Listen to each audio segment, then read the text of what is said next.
higit sa lahat sa ating magagaling at talentadong mag-aaral, magandang araw po sa inyong lahat. Isang mahulay at makabayang pagbati at hatid ko sa bawat isa. Tuwing buwan ng Agosto, ating ginugunita at pinagdidiwang ang buwan ng wika upang bigyang pugay ang ating pambansang wika, ang wikang Pilipino. Ang tema natin ngayong taon, Pilipino, wikang mapagpalaya, ay nagpapaalala sa atin ng kahalagahan ng ating wika upang magbuklod, magbigay kaalaman at magpalaya mula sa mga tanitalang pamamangan, diskriminasyon at kawalang pagkakakilanlan. Ang wika ay hindi lamang isang paraan ng pagpapahayag, ito rin ay isang mahalagang kasangkapan sa pagpapalaganap ng kalayaan at demokrasya. Sa pamamagitan ng wikang Pilipino, na ipapahayag natin ang ating saloobin, adikain at paninindigan. Ito ang nagbubuklod sa atin bilang isang bansa, nagbibigay lakas sa ating mga tinig at nagiging daan upang ang bawat isa sa atin ay maraming at kapanggaan. Ngayong araw, sama-sama po natin ipagdiwang ang ating wika sa pamamagitan ng iba't ibang aktibidad na magpapakita ng ating pagmamahal at paggalang dito. Mula sa mga talumpati, sayaw, awitin, hayaan natin magbigay inspirasyon ang ating kultura at tradisyon. Naway magpatuloy tayong maging mapagmalasakit sa ating wika at kultura ng Pilipino at ito'y magsilbing paalala sa atin na ang wikang Pilipino ay susi sa pagkakaisa at pag-unlad ng ating bansa. Muli po, magandang araw at maligayang pagdiriwang ng ating wika sa ating lahat.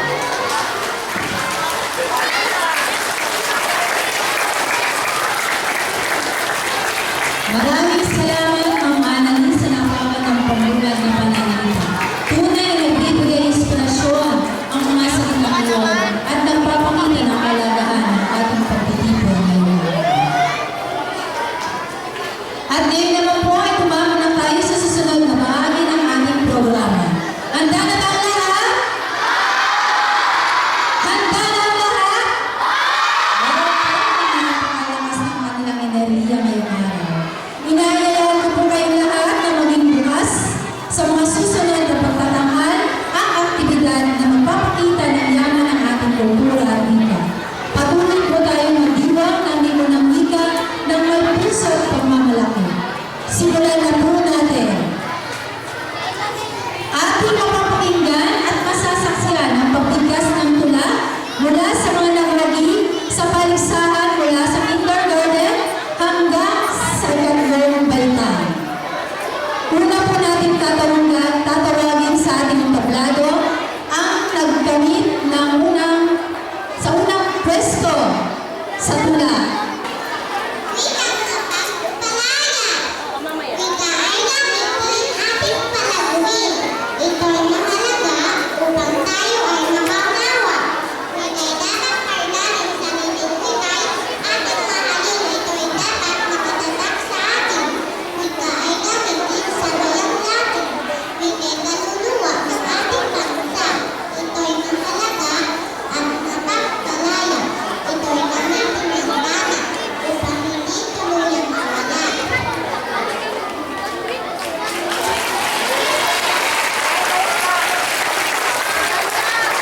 Maraming salamat sa Riyatan mula sa Kindergarten Square. Ayan. Bigyan mo rin natin siya ng isang malakas na palakpak. Ngayon naman po, aking tinatawagan ang nagawin sa tula mula sa unang baitang.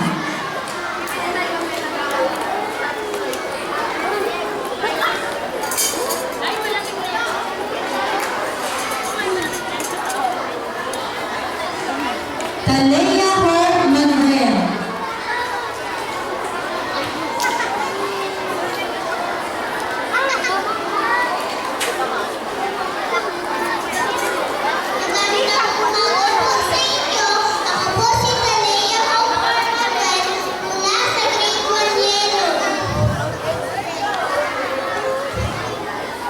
Ang wikang Pilipino.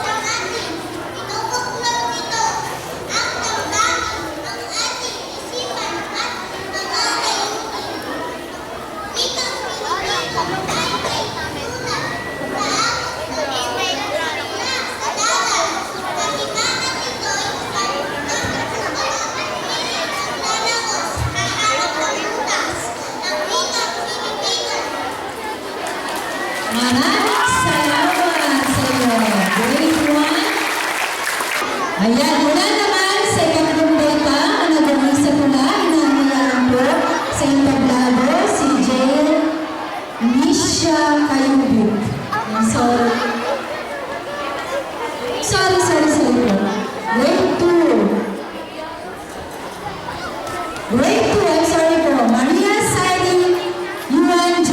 Pigan.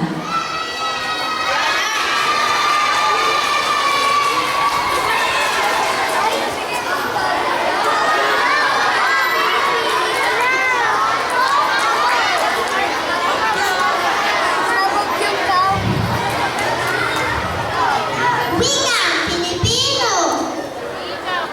Wikang Pilipino! Wika ng bayan! Aking nalisnan mula ng isinila, mula sa tahanan, kami sinasanay. Ito ang gamitin aming karangal. Maging sa paaralan, saan man magtungo, hindi kinahihiyang sambitin ng dila ko. Batang Pilipino, akong bihasa rito. Kaibigan, kalaro, nagsasalita nito.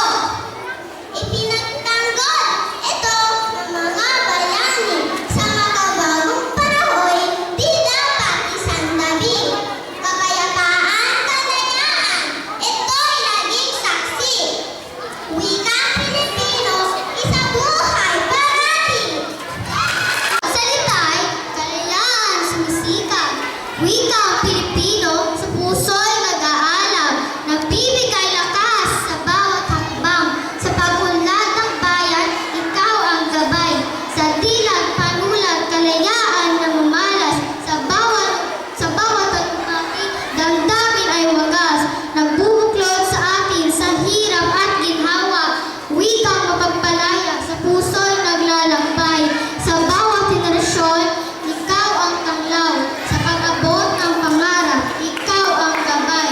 Wikang Filipino, sa puso'y nag-aalam. Sa bawat Pilipino, ikaw ang lakas. Ayan, bigyan natin sila muli ng malakas na palakpak. Napakagaling ng ating mga mag-aaral. Tunay ngang may pagmamalaki natin sila sa kanilang husay at talento sa pagtula. Maraming salamat sa inyo mga bata. At ngayon, ating pakinggan ang inspirasyong mensahe mula sa isa sa mga taong tunay na nagmamahal at sumusuporta sa pagpapalaganap ng wika at kultura. Tiyak na magbibigay ito sa atin ng dagdag na kaalaman at isang magandang araw sa ating lahat. Magandang umaga mga bata. Ay, wala yata. O, nakalimutan nila. Magandang umaga po sa inyong lahat. Okay, magandang buhay. Mabuting tao. Ayan po, maraming salamat po. Sa ating mga magulang na nandito ngayon, maraming salamat sa pagpunta at pagdalo para ma-witness ninyo ang ating mga inihandang aktibidades ngayong umaga. Ganon din po sa mga guro na masisipag at talagang ayaw paawat sa pagpapractice. Ganon din po sa ating mga non-teaching personnel. Maraming salamat po. Ang buwan ng wika po ay taon-taon na i-celebrate or ito po ay dahil sa tuwing buwan ng Agosto, ating pinagdiriwang ito. At gaya ng ating buwan ng wika pambansang 2024 Filipino, wikang mapagpalaya. Ano nga ba po ba ang buwan ng wika? At bakit nagkakaroon po tayo ng ganitong selebrasyon? Okay. Kilala niyo ba si Manuel L. Quezon? Okay. Siya po ang ating ama ng wikang pambansa. Ngayon, dahil po dito, ayon po, ang wikang Filipino, ang paggamit ng wikang Filipino ay nagsisilbing kasangkapan sa pagpapalaya ng mga Pilipino. Pagpapalaya sa alila sa pagitan ng mga tao o grupong may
Napaganda po ng mensahe sa ating mga pinatanggap.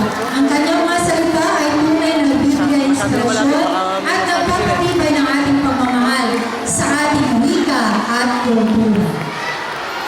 Sa pagpapatuloy po ng ating programa, ating matutunghayan ang mga natatanging boses ng mga nagwagi sa paligsahan sa pag-awit. Ipapamalas nila sa atin ang kanilang talento sa pag-awit mula sa kindergarten hanggang sa ikatlong baitang. Ngayon naman po, muli, ating inaayayaan sa entablado ang nagkamit na sa unang pwesto sa paligsahan sa pag-awit mula sa kindergarten sa Ria Adarin Tan. Bigyan natin siya ng malakas na palakpak. Hirap naman bigkasin ang mga pangalan niya.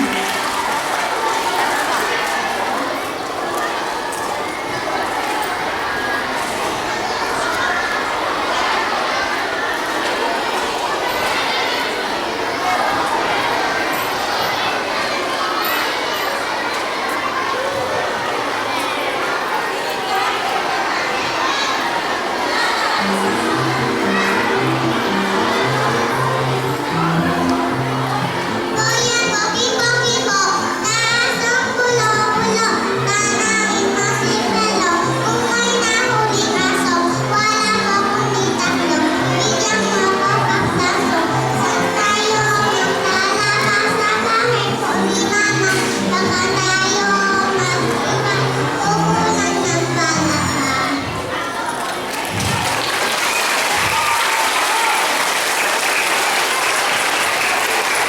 Maraming salamat. At ngayon naman po, ating matutunghayan ang pag-awit mula sa ikalawang baitang, nakakuha na unang pwesto, ay ang unang baitang. Ay, kasi...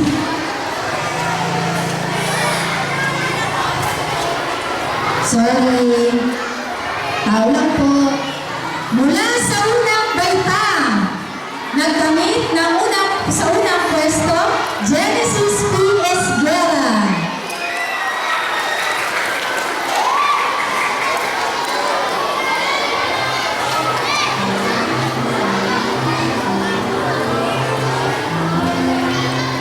Bolang bolang bolang mo, takaso bolang bolang, tanawin mo si Pero, kung may nahuling aso, wala po ang tutok mo, bigyan mo ko kapaso, saan tayo maglalabas sa bahay mo ni Ama, para tayo mag-iwan kultura ng Panama. Thank you, Genesis. Ngayon naman po, dumako tayo sa ikalawang baitang, Isayanin R. Sampang.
dahil napakahusay talaga nilang kumanta. Sino kayo nagturo? Si teacher, si mami, si daddy. Bigyan natin muli ng malakas na palakpak ang ating mga kamag-aral sa kanilang pagtatanghal sa pagkakas.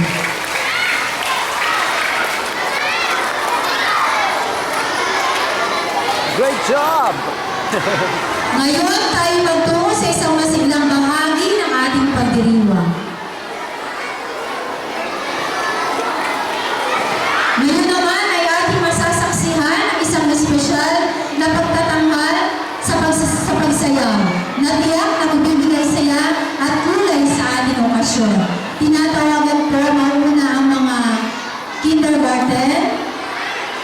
Nasa baba na lang po, doon na lang po sa baba. Okay, tapos susundan po ng grade 1, grade 2, and then grade 3 po. Dito na lang daw po sa baba ang sa gitna po.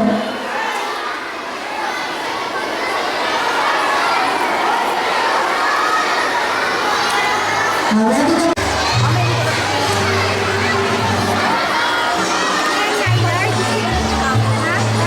sayo na!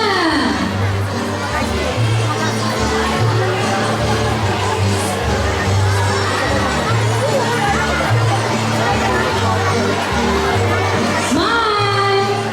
Ngiti!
Yay! Bigyan natin muli ng malakas sa palakpak ang mga mag-aaral mula sa...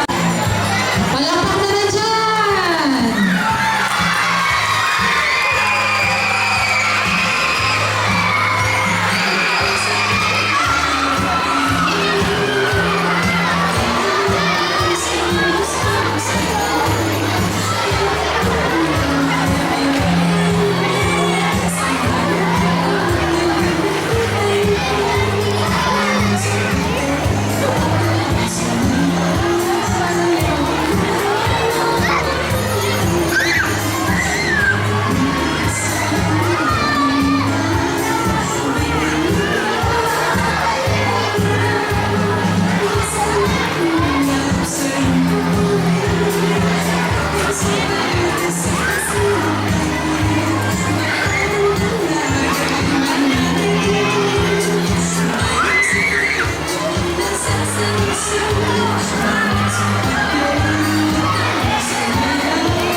Connecting.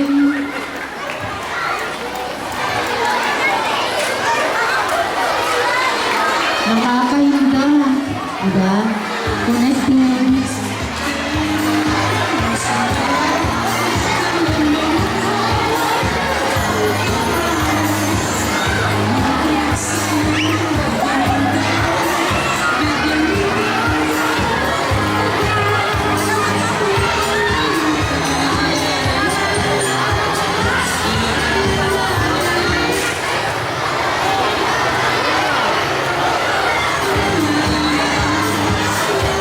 Ulitin natin yung mamaya naman. Don't worry, be happy.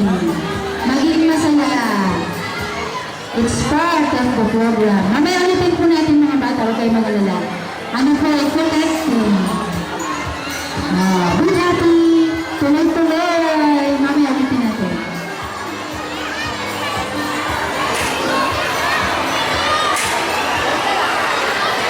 Ulitin na lang, ma'am. Ulitin ko natin kasi medyo nabitin sila. Sige, ulitin natin. Maaga pa naman. Sige. Dapat mga bata nakasmile, nakangiti. Ang ganda ng tutubo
bata mula sa ikatlong baitang.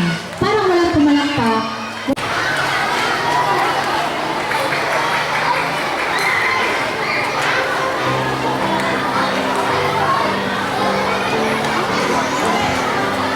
Noong unang panahon, ako'y bata pa. Ako'y pinasok sa isang eskwela. Ang pinig sa akin ni Ama at ni Ina, mag-aral daw ako ng sulat at kwenta. Di naman naglaon sa pag-aaral ko ng sulat at kwenta. Ako ay natuto, ako'y napamahal sa aking maestro. Kinamawalan ng kaeskwela ko.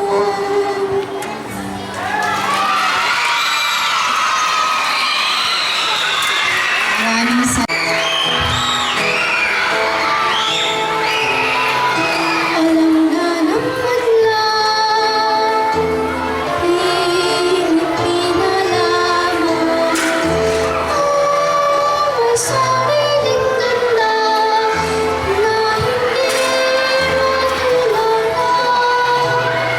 Pagkat walang hangin ang kaganda mo.